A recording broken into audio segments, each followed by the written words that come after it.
The auction barn stank of sweat and hay dust, the kind that clung to the throat and wouldn't shake loose. Sunlight fell through cracks in the warped wood ceiling, cutting bright lines across the dirt floor where men stood shoulder to shoulder, their faces half-shadowed, half-lit.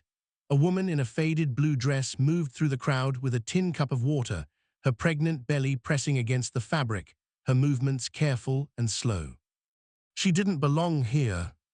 Everyone knew it, the way she kept her eyes down, the way her hands stayed pressed to her belly like she was protecting something no one else could see, the way she flinched every time the auctioneer's voice cracked through the barn like a whip. "Next lot," the auctioneer bellowed, his grin wide and yellow-toothed. "Confederate deserter, found half dead in a ditch outside Abilene. No papers, no family, no use to anyone but you fine folks." The crowd shifted.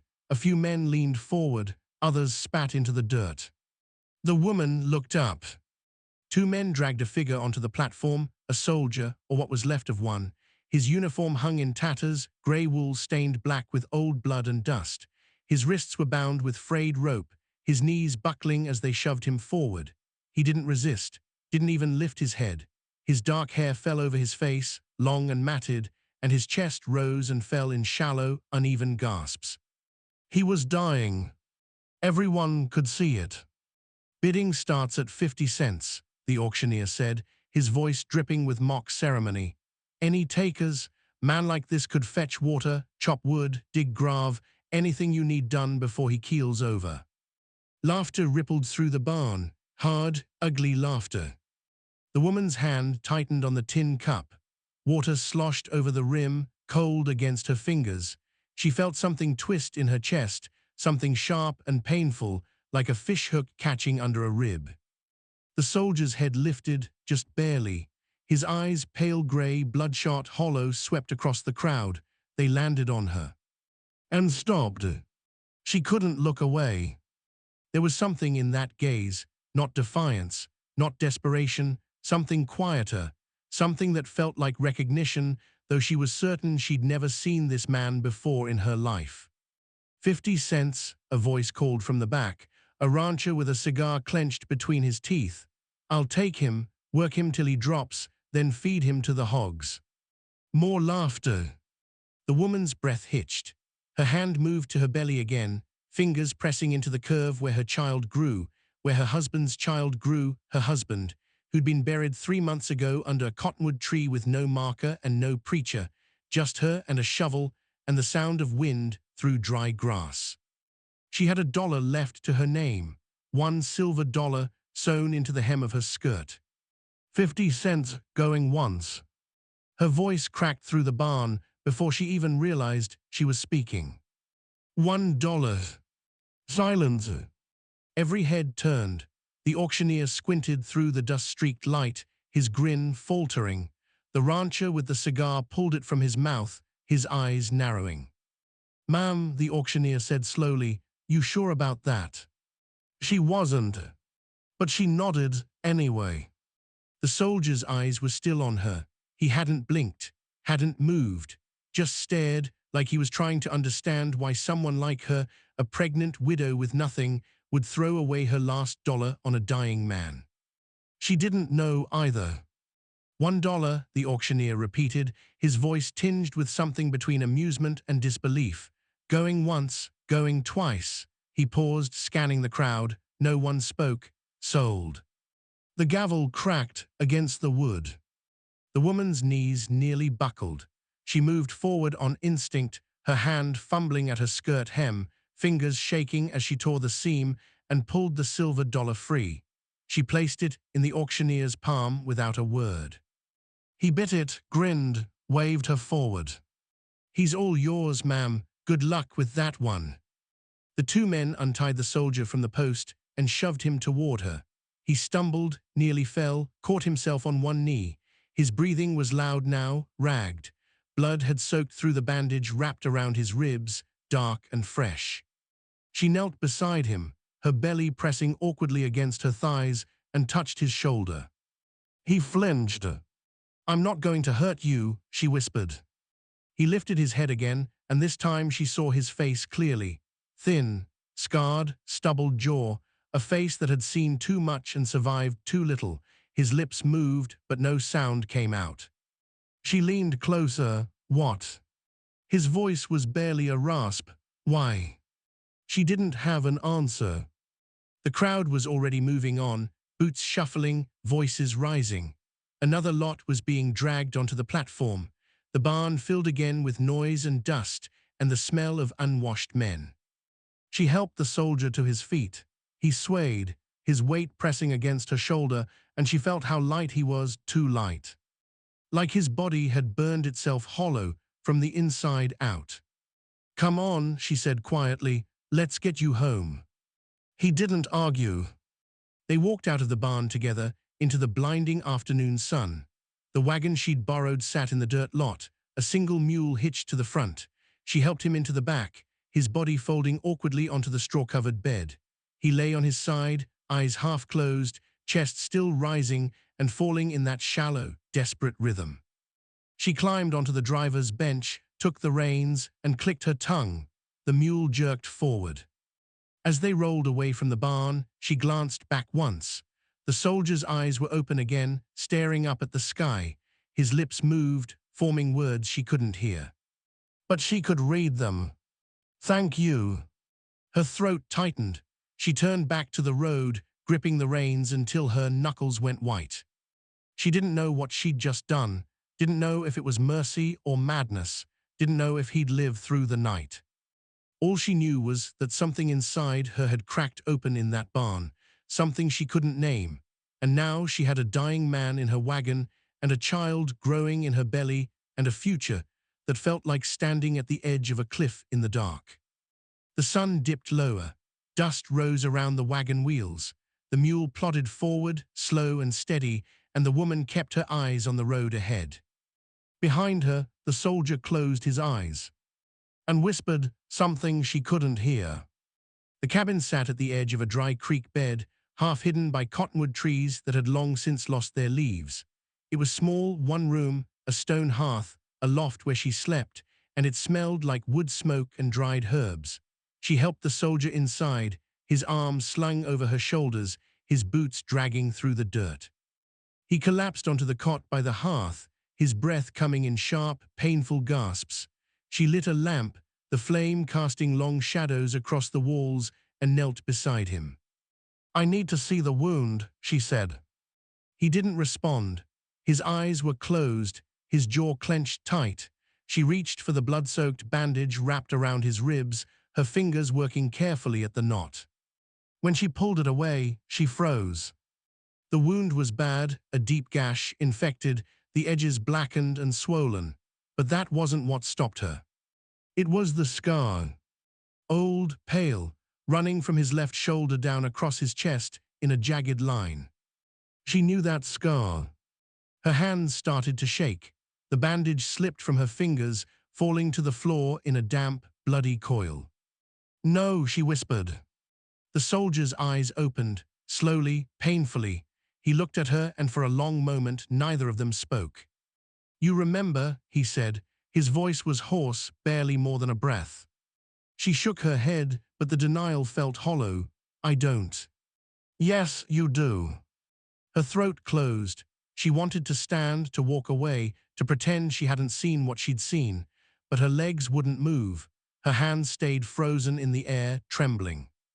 "8 years ago," he said, "your father's farm, the night the soldiers came." Her breath caught. "I was there," he continued. His eyes didn't leave hers. "I was one of them." The room tilted. She grabbed the edge of the cot to steady herself, her vision blurring at the edges. 8 years, she'd been 16. Her father had been accused of harboring Union sympathizers, a lie, but it hadn't mattered. The soldiers had come at midnight, torches blazing, and they'd burned everything. The barn, the house, the fields. Her father had died trying to stop them. And she'd watched from the tree line, hidden, silent, helpless. "You," she whispered, "you were one of them." He nodded, just barely. "I didn't want to be, but orders are orders." Orders, the word tasted like ash in her mouth. "You killed my father because of orders." "I didn't kill him." "You might as well have." He closed his eyes. I know. Silence stretched between them, thick and suffocating. The lamp flickered. Outside, the wind rattled the shutters. She wanted to scream, wanted to grab the poker from the hearth and drive it through his chest, wanted to drag him back to that barn and leave him there to rot. But she didn't. Instead, she picked up the bandage and tore a clean strip from her apron. "Why didn't you stop them?" she asked quietly. "I tried," his voice cracked. "I told the sergeant your father wasn't harboring anyone, that it was just rumors. He didn't care, said we had our orders and that was the end of it. So you just followed." "I was 19, I didn't know," he stopped, swallowed. "That's not an excuse, I know it's not, but I didn't know how to say no, didn't think I could." She dipped the cloth in a basin of water and pressed it to the wound. He hissed in pain, his body going rigid, but he didn't pull away. "After that night," he said, his voice barely audible now, "I couldn't sleep, couldn't eat. Every time I closed my eyes, I saw your father's face, heard him scream. Ming, I deserted 2 weeks later, been running ever since." She worked in silence, cleaning the wound, wrapping fresh bandages around his ribs. Her hands were steady now, mechanical, like she was tending to a stranger. But he wasn't a stranger. He was the man who'd stood by and watched her world burn. And now she'd saved his life. "I don't forgive you," she said. "I'm not asking you to." She tied off the bandage and sat back on her heels, her hands resting in her lap. "Then why tell me?" He opened his eyes again, and this time there was something different in them. Not hope, not redemption, just honesty. "Because you deserve to know," he said, "and because I'm not going to lie to you, not after what you did." "What I did," she laughed, bitter and sharp. "I bought a dying man for $1. That's not heroism, that's stupidity. You could have walked away. So could you." He didn't argue. She stood, her knees aching, her belly heavy, and moved to the hearth. She stirred the coals, added a log, watched the flames rise and curl around the wood. The warmth felt distant, like it couldn't quite reach her. "I lost my husband 3 months ago," she said, not looking at him.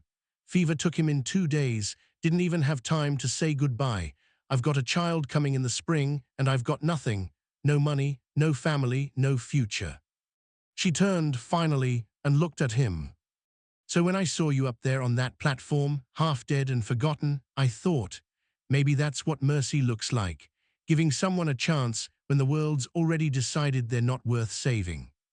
His jaw tightened. "You think I'm worth saving?" "I don't know," she said, "but I couldn't let you die like that, not in front of all those people, not like my father." The words hung in the air between them, raw and unfinished. He closed his eyes. A single tear slid down his cheek, disappearing into the stubble along his jaw. "I'm sorry," he whispered, "for all of it, for everything." She didn't respond. Outside, the wind picked up, rattling the shutters harder now. The lamp flickered again, casting wild shadows across the walls. And somewhere in the distance, the sound of hoofbeats echoed through the night. The hoofbeats grew louder. She moved to the window, pulling the curtain aside just enough to see out. Torchlight flickered through the trees, casting long, dancing shadows across the ground. 4 riders, maybe 5. They were moving slowly, deliberately, like they were searching for something. Or someone. "They're here," she said quietly. The soldier tried to sit up, his face twisting in pain. "Who?" "I don't know, but they're looking for something." He swung his legs off the cot, his movements slow and unsteady. "You need to hide. This is my house. They're not here for you." She turned, her eyes narrowing. "You think they're here for you?" He didn't answer, didn't need to. The look on his face said everything. She crossed the room and grabbed his arm, pulling him to his feet. "There's a root cellar under the floorboards by the hearth. You can." A fist pounded on the door. They both froze. "Open up," a voice barked, hard, authoritative, the kind of voice used to being obeyed. She looked at the soldier. He shook his head, his eyes wide. The pounding came again, harder this time. "We know you're in there, ma'am. Open the door or we'll kick it in." She took a breath, smoothed her dress, and walked to the door. Her hand rested on the latch for a moment, steadying herself. Then she opened it. 5 men stood on her doorstep. The one in front wore a sheriff's badge pinned to his vest, tarnished and dull. His face was weathered, his eyes cold. Behind him, the others held torches and rifles, their expressions unreadable in the flickering light. "Evening, ma'am," the sheriff said, his voice clipped. "Mind if we come in?" "I do, actually." His smile didn't reach his eyes. "We are looking for a deserter, Confederate, bought at an auction in town this afternoon. Word is, you were the one who bought him." She kept her face blank. "I bought a man who needed help, that's all."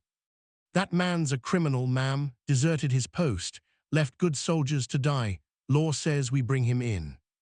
"Law says a lot of things," she replied, "doesn't make them right." The sheriff's smile faded. "Step aside." "No." One of the men behind him shifted, raising his rifle slightly. The sheriff held up a hand, stopping him. "Ma'am," he said slowly, "I don't want to make this difficult, but that man belongs to the state. You don't have the right to keep him." "I paid for him, that makes him mine." "Paid with what? $1? The sheriff laughed, harsh and mocking. "You can't buy a man's freedom with $1, especially not a man like that." "Why not?" she asked. "You were selling him like livestock. Seems to me if you can sell a man, someone can buy him." The sheriff's jaw tightened. "This isn't a debate. Move aside or we'll move you." She didn't move. Behind her she heard the soft scrape of boots on wood. The soldier had gotten to his feet. She didn't turn, didn't look, but she could feel him there, standing in the shadows by the hearth. "Leave her alone," he said. His voice was weak but steady. The sheriff's eyes shifted past her, landing on the soldier. "There you are. Took us a while to track you down, but we knew you'd surface eventually. Scum like you always does." The soldier took a step forward, his hand pressed to his side. "You want me? Fine, I'll go, but leave her out of it." "No," she said, her voice sharp. "She's got nothing to do with this," the soldier continued, ignoring her. "She didn't know who I was, just saw someone who needed help and gave it. That's all." The sheriff studied him for a long moment, then shook his head.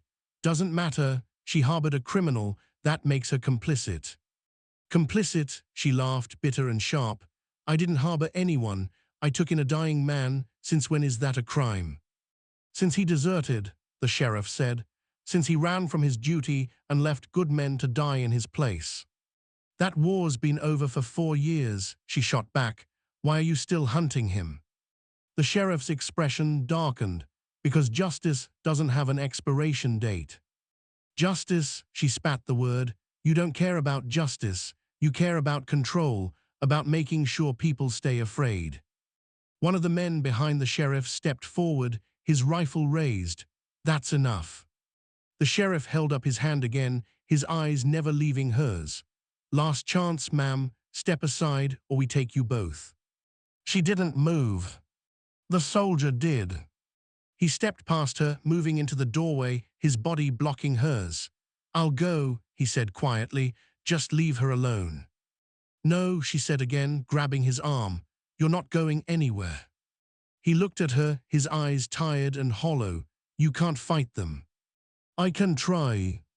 "And then what? They'll arrest you, take your child, burn this place to the ground. Is that what you want?" "I want them to leave." "They won't."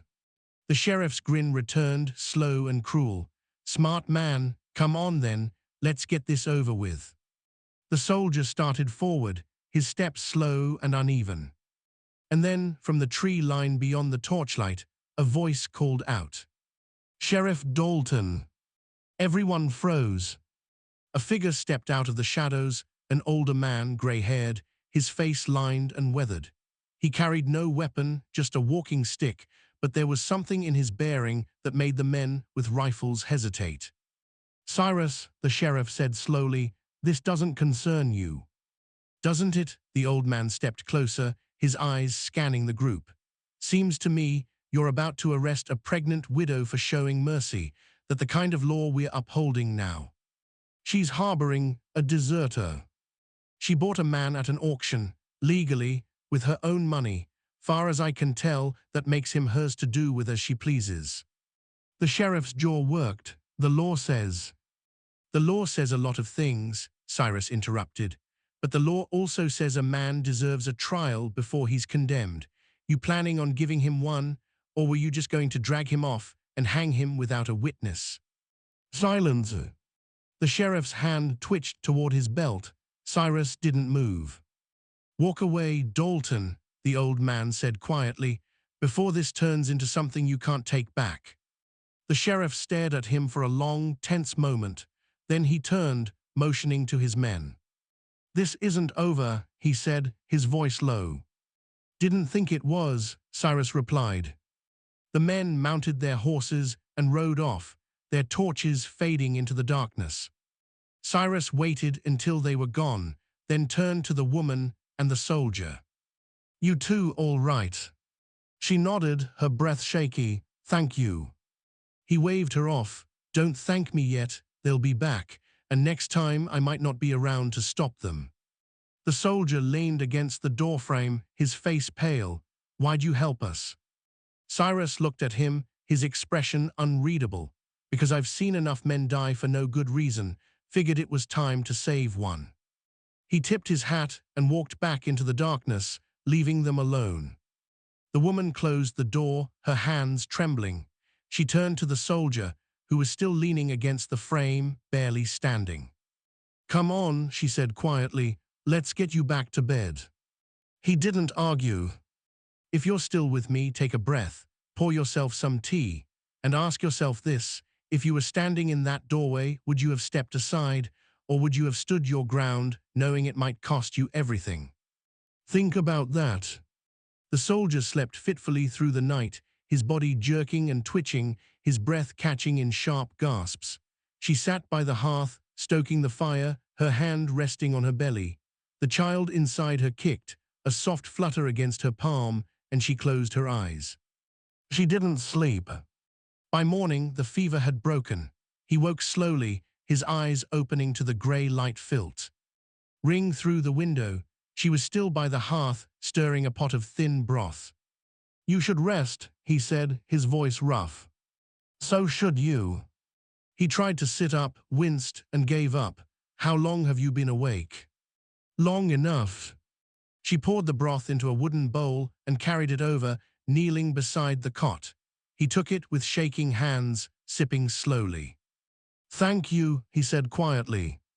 "You've said that before." "I mean it." She didn't respond, just watched him drink, his movements careful and deliberate, like he was afraid the bowl might slip from his fingers. When he finished, she took the bowl and set it aside. "Why'd you do it?" he asked. "Do what?" "Stand up to them. You could have let them take me. Would have been easier." She looked at him, her expression unreadable. "I've spent my whole life doing what's easier. It didn't make anything better." He didn't argue. She stood, moving to the window, and looked out at the dry creek bed. "My husband used to say that mercy isn't about whether someone deserves it. It's about whether you can live with yourself if you don't give it." "Sounds like a good man." He was, her voice cracked just slightly, "better than I deserved." "I doubt that." She turned, her eyes meeting his. "You don't know me." "I know enough." They held each other's gaze for a long moment, something unspoken passing between them. Then she looked away. "You can stay," she said quietly, "until you're strong enough to leave, but after that, you're on your own." "Understood." Days passed, he grew stronger slowly. She changed his bandages, brought him food, helped him walk when his legs would hold him. They didn't talk much, didn't need to. The silence between them was easier than words. One evening, as the sun dipped low, he sat on the porch, carving a small piece of wood with a knife she'd given him.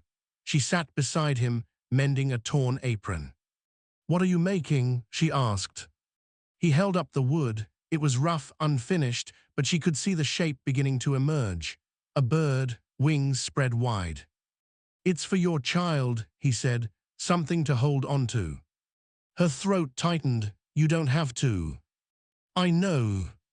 She looked at him, really looked at him, and for the first time she saw something other than the soldier who'd stood by while her father died. She saw a man who'd carried guilt like a stone in his chest for 8 years. A man who'd run, not because he was a coward, but because he couldn't live with what he'd done. "I still don't forgive you," she said. "I know. But maybe I understand." He nodded, his hands still moving, carving the wood with careful precision. She went back to her mending, and they sat together in the fading light, two broken people trying to find something whole. The sheriff returned 3 days later, but this time he wasn't alone. She heard them before she saw them, the rumble of hooves, the low murmur of voices. She stepped onto the porch, her hand shading her eyes, and froze. A dozen men on horseback, maybe more. They filled the clearing in front of the cabin, their faces grim. But they weren't the sheriff's men. Cyrus sat at the front, his weathered face set in a hard line. Beside him, a younger man with a rifle slung across his back. Behind them, ranchers, farmers, men she recognized from town. The sheriff was there too, sitting stiffly on his horse, his face pale. Cyrus dismounted slowly, his walking stick thumping against the ground. He looked at her, then at the soldier, who'd stepped out onto the porch beside her. "Afternoon," Cyrus said. "What's going on?" she asked. Cyrus glanced back at the sheriff. Seems Sheriff Dalton here was planning another visit, thought it might be a good idea if he had some company. The sheriff's jaw tightened. "This is none of your concern, Cyrus." "Isn't it?" The old man's voice was calm, but there was steel beneath it. "You were about to arrest a pregnant widow and a man who's done nothing but try to survive. Far as I can tell, that makes it everyone's concern."